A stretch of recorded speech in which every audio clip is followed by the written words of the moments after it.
Hello Nanded news में आप सभी का स्वागत है। चलिए जानते हैं आज की खबर। हमारे चैनल को लाइक, सब्सक्राइब, शेयर जरूर कीजिए। की आमदार निवडून आण, आरक्षणाचं तत्व आपण वाचूया आणि मग रिझर्वेशन इन प्रमोशनच्या लढाईला आपण सुरुवात करूया। म्हणून आज तुमची एकच जबाबदारी आहे, आमदार निवडून आणणं ही आपली सगळ्यांची जबाबदारी आहे, हे लक्षात घ्या। आणि म्हणून गॅस सिलेंडरला आपण मतदान कराल ही अपेक्षा मी या ठिकाणी बाळगतो। मित्रों, मुसलमान भाइयों, मेरे लातूर के तकरीर का कई लोगों ने तोड़ मरोड़ करके आपके सामने पेश किया। कांग्रेसी है, मैं जानता हूं उनको,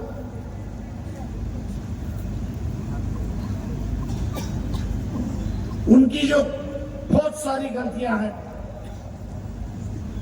उनमें से एक सबसे बड़ी गलती है कि महाराष्ट्र के 32 मतदार संघ ऐसे हैं, महाराष्ट्र के 32 मतदार संघ ऐसे हैं कि जहां कांग्रेस का पंजा नहीं, लेकिन वहां एकनाथ शिंदे की शिवसेना और दूसरी तरफ उद्धव ठाकरे की शिवसेना, ऐसी परिस्थिति। और वहां वंचित बहुजन आघाड़ी का उम्मीदवार है।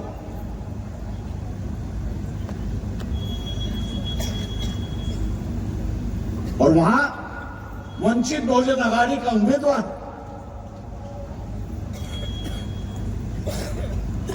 मुस्लिम समाज जो है, वो मोहम्मद पैगंबर के बारे में गलत बातें सुनना पसंद नहीं है, उसका खून खौलता है। उसका नतीजा हम लोग ने राजस्थान में देखा। निपुण शर्मा नाम की जो महिला है, जिस बयान उन्होंने कहा, दुनिया भर के देशों ने उसको नकारा, कंडेम किया और भारत सरकार से कहा कि इन पर कानूनी कार्रवाई की। मामला सुप्रीम कोर्ट गया। मामला सुप्रीम कोर्ट जाने के बाद भी कोर्ट ने अपनी हलबत्ता दिखाई और यही कहा कि ऐसा कोई कानून अभी तक बना नहीं है कि जहां धर्मगुरु या धर्म की जो प्रेषित भगवान है या देवियां, इनके खिलाफ अगर गलत बातें कही गई तो उनके खिलाफ कानूनी कार्रवाई करने के लिए कोई कानून अभी तक बना नहीं।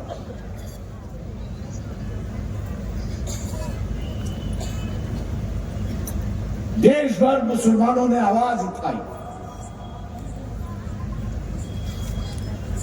नारे लगे, लाखों के जुलूस थी, लेकिन कार्रवाई हुई क्योंकि कानून नहीं।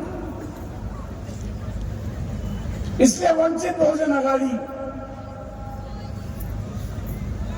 कपिल पाटिल जिसको हम लोग ने जिताया था, उसके माध्यम से विधानसभा में, विधान परिषद मोहम्मद पैगंबर के बिल, एक कानून पेश किया गया। सभागृह ने उसे मान लिया। हम लोग उम्मीद कर रहे थे कि कांग्रेस इसको उठाएगी और कानून की शक्ल वहां पर देगी। मैंने बड़े बड़े कांग्रेस के नेताओं से कहा, यह जिम्मेदारी हम लोग ने ली, आपको सिर्फ अभी कानून करना है। कांग्रेस वाले मुझसे कहते थे थोड़ा धीरज मैंने कहा आप कितने हादसा करना चाहते हो? दिन प्रतिदिन पैगंबर के बारे में लोग अनाप शनाप बातें लिखते जा रहे, लोगों मुसलमानों का खून खौल रहा। आप क्या चाहते हो? धंधा फसादी आप चाहते हो? जो मिडिल ईस्ट पे चल रहा है, क्या वो भारत में करना चाहते हो? धीरे से कांग्रेस वाले हमको सुनाते थे और कहते थे प्रकाश भाई इतनी हिम्मत नहीं है। जो हिम्मत आप दिखा रहे,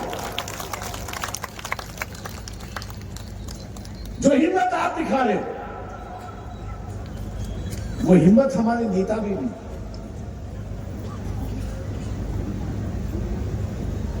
जहां हमारा नेता अक़लियत ये लफ्ज इस्तेमाल करता है, लेकिन मुसलमान ने लफ्ज इस्तेमाल करने के लिए तैयार नहीं। आप इस पर से सोचो, आसिफ पर से सोचो। तुमने कहा कि हम इलेक्शन के लिए रोक रहे हैं। मैं आज मुसलमानों से कह रहा हूं, मैं आज तमाम नांदेड़ के मुसलमानों से पूछना था, क्या आप चाहते हो कि यह कानून बने या ना बने? क्या आप ये इलेक्शन जो है पैगंबर के नाम पे करने के लिए तैयार हो या नहीं? और यही सवाल मैंने वहां पर उठाया था कि अगर ये 32 मतदार संघ जो है, जहां पर एक तरफ एकनाथ शिंदे है, दूसरी तरफ उद्धव ठाकरे है, आज भी अपने तकरीर में कहता है कि मैं उस शिवसेना पर गर्व करता हूं कि जिन्होंने बाबरी मस्जिद शहीद की।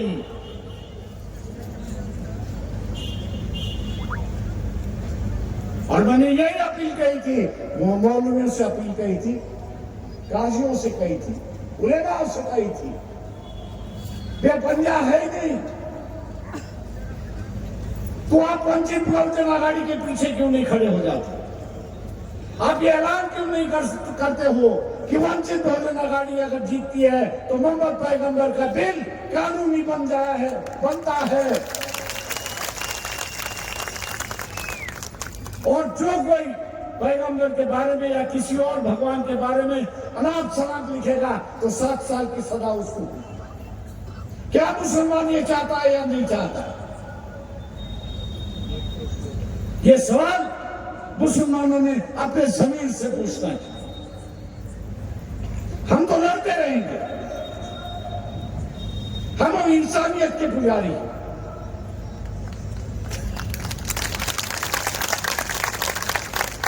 नफा और फायदा का हम लोग देखते नहीं। जो सही है वो सही है, जो गलत है वो गलत है। और इसलिए फारूक साहब भी मुस्कुराए थे उस पर, जब हम लोग औरंगजेब की मजार पर चादर चढ़ाने गए। ये नहीं हम लोग ने सोचा कि यहां का कट्टरपंथी हिंदू क्या सोचे, लेकिन इस बात की हम लोग को गारंटी थी कि जिस दिन हम लोग जाएंगे, चादर चढ़ाएंगे और यहां के कट्टरपंथियों को चैलेंज करेंगे कि आओ, जो कानूनी कार्रवाई करनी है वो कर लो, हम आपको सामना करने के लिए तैयार हैं। चाहे शिवाजी महाराज हो, संभाजी महाराज हो, राणा प्रताप सिंह हो, अकबर हो, औरंगजेब हो, इसी मिट्टी के पहले पले हो। आपस की लड़ाई उनकी थी, मैं उस पर नहीं जा रहा, लेकिन इस हकीकत को हम लोग नजरअंदाज नहीं कर सकते कि इस मट्टी के वो पैदा किए, उनका राज था। मैं आज उसी तरह से मुसलमानों से अपील करता हूं, उसी तरह मैं आज मुसलमानों से अपील करता हूं कि ये इलेक्शन जो है आप मोहम्मद पैगंबर के नाम पर कुर्बान हो जाए। वोट जो है वो मोहम्मद पैगंबर के नाम से आती है। कांग्रेस ने आपके झोली में क्या दिया?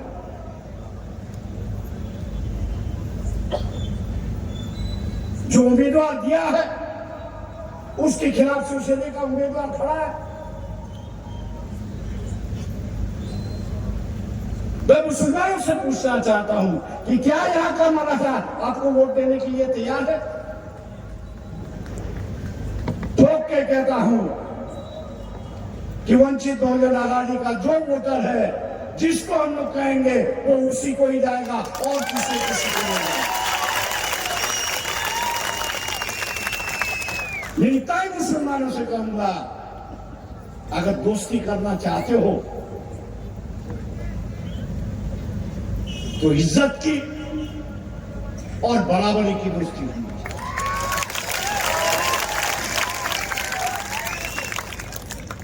बराबरी की दोस्ती होनी चाहिए। दोस्ती ऐसी न हो कि हम दूसरों की बैग लेके चले।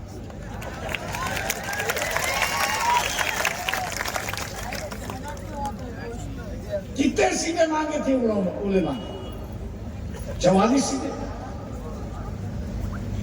कांग्रेस से कहा था कि हमने आपको लोकसभा में वोट दिया, आपको जिताया, अब हमको जो है 44 सीटें चाहिए।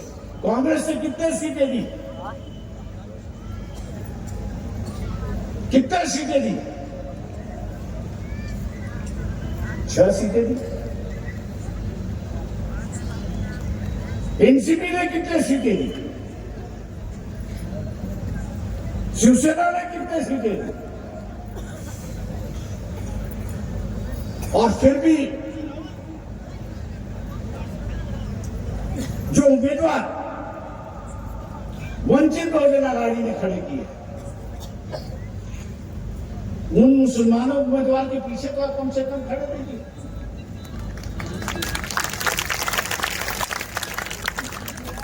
आपकी क्या मजबूरी है मैं नहीं जानता, लेकिन इतना जानता हूं, इस संविधान ने मुझे पूरी आजादी दी।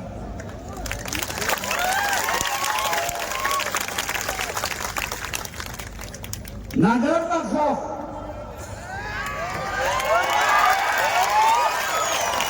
ना डर ना खौफ, मैं अपनी जिंदगी जीता हूं। मुसलमानों से भी कहता हूं कि फिलिस्तीन का जब हमने कार्यक्रम मुंबई में लगा दिया तो कई मुस्लिम संगठनों से मैं बातचीत कर रही हूं। मैंने कहा मैं ऐसे करने जा रहा हूं, आपके क्या राय? बोले प्रकाश भाई जरा सोच समझ के करो। तो मैंने कहा मैंने फैसला कर लिया कि मैं करूंगा ही। आपसे पूछने आया हूं कि आप आओगे या नहीं आओगे।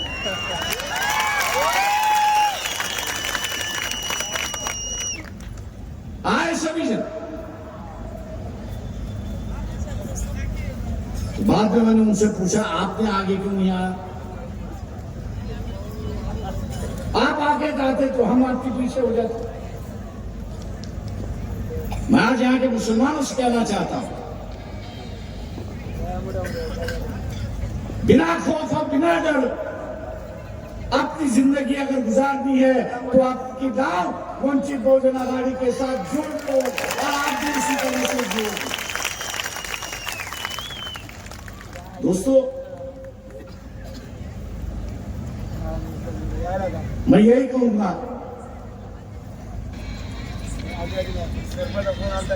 कांग्रेस जो है वो जानती है जो 80 की जानती, वो कांग्रेस नहीं तो 70 की जो कांग्रेस, ये ऐसी नंबर ही बड़ी कांग्रेस है कि जो अपने नेता आदेश देता है उसके पालन भी नहीं कर सकती, ऐसी ये कांग्रेस। मैं उस शख्सियत का नाम नहीं लेना चाहता कि कांग्रेस के वरिष्ठ नेता ने कहा ये जगह जो है ये जगह पार्टी के लिए मांगी थी।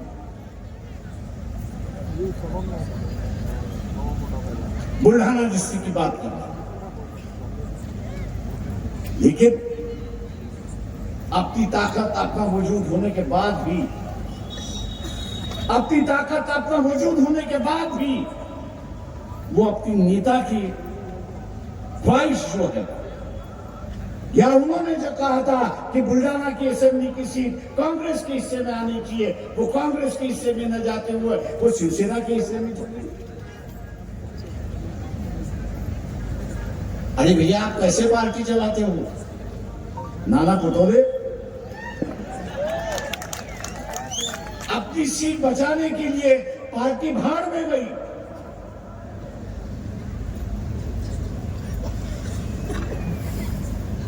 अपनी सीट बचाने के लिए कांग्रेस पार्टी भाड़ में गई, और ऐसे नेताओं के पीछे यहां का मुसलमान भाग रहा है।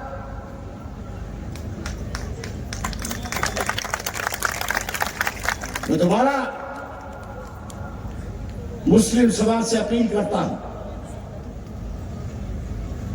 ये मौका है, मौका बार बार नहीं आता। ये बात सही है, अगर मुसलमान वंचित बहुजन आघाड़ी के साथ में रहता है तो कम से कम 50 आमदार जो है वो विधानसभा में जाएंगे।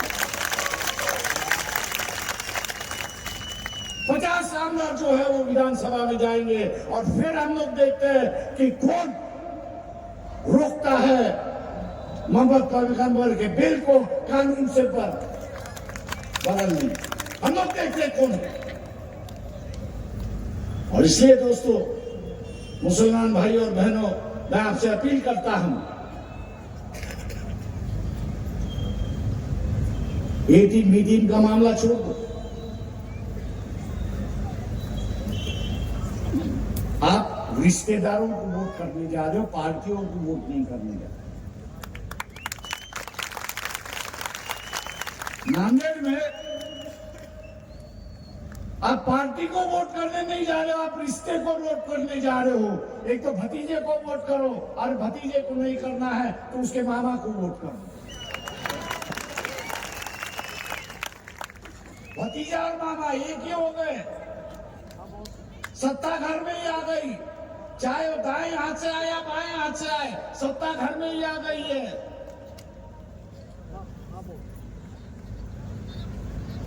कहां से मुसलमान आपको न्याय मिले? मैं जो बात कर रहा हूं उस पर गौर कर लो। और 20 तारीख को मोहम्मद पैगंबर का बिल कानून बनने के लिए आप गैस सिलेंडर को वोट कर दीजिए, पार्लियामेंट में भी कर दीजिए और असेंबली में भी कर दीजिए। जो कानून हम असेंबली में बनाएंगे वही कानून पार्लियामेंट में लगता है तो पूरे देश में लगता है। पार्लियामेंट के सदन में रखने के लिए आवाज की जरूरत है, एक खासदार की जरूरत है। और मैं दावे के साथ कहता हूं कि अगर अविनाश बोसीकर को आपने लोकसभा में अगर पहुंचा दिया तो मान लीजिए ये पैगंबर का बिल लोकसभा में भी पहुंच गया, और वहीं से शुरुआत होगी, और मुसलमानों की एक अलग से राजनीति इस देश में शुरुआत होगी। अगर आप करना चाहते हो तो गैस सिलेंडर को वोट देकर आप भारी वोटों से जिताएंगे, यही उम्मीद करते हुए मैं आपसे रजा लेता हूं। जय हिंद, अल्लाह हाफिज।